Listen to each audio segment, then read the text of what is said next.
one's really sticking in, and it's not that easy. So there. Hi అందరికీ నమస్కారం. నిన్న సాయంత్రం ఇదంతా మా కాలనీ వాళ్ళంతా కలిసి అలా స్క్రీన్ పెట్టుకొని క్రికెట్ మ్యాచ్ని ఎంజాయ్ చేశారు. ముందు నాకు కుదరలేదు, అయితే ఓమ్ని పంపించి అందరి ఎమోషన్స్ని కాస్త క్యాప్చర్ చేయనానా అని చెప్పాను.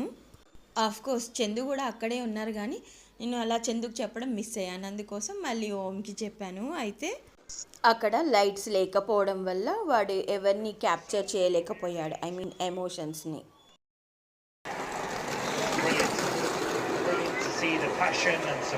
మొత్తానికైతే చివరికి మ్యాచ్ అయిపోయేలోపు అక్కడ అంతా ఏర్పాటు చేసుకొని అంతమంది చూస్తున్నప్పుడు కాస్త కుదిరించుకొని వెళ్తే బాగుంటుంది అనుకొని ఇంకా వేరే పనులు వదిలేసుకొని మరీ వెళ్ళాను.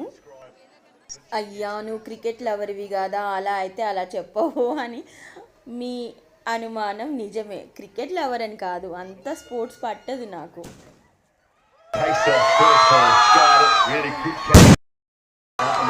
ఇక ఇదంతా కూడా ఆట అయిపోయాక కాదు, గెలుపు నిశ్చయం అనుకున్నాక.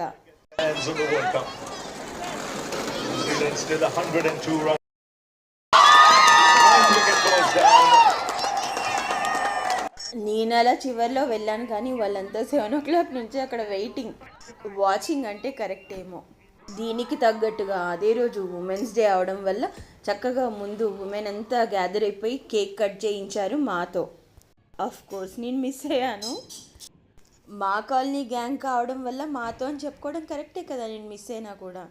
మొత్తానికి మహిళా దినోత్సవ సందర్భంగా మా ఫ్రెండ్స్ని కలవడం, ఆ జ్ఞాపకాలు కూడా గుర్తుకున్నాయి మాకు. మేమందరం కలిసి హాస్టల్లో వరల్డ్ కప్ చూడడం. అప్పుడు ఏమైంది అని అడగకండి, ఇప్పుడు ఇలా బాగుంది కదా, ఈ మూమెంట్ని ఎంజాయ్ చేద్దాం. Thank you for watching.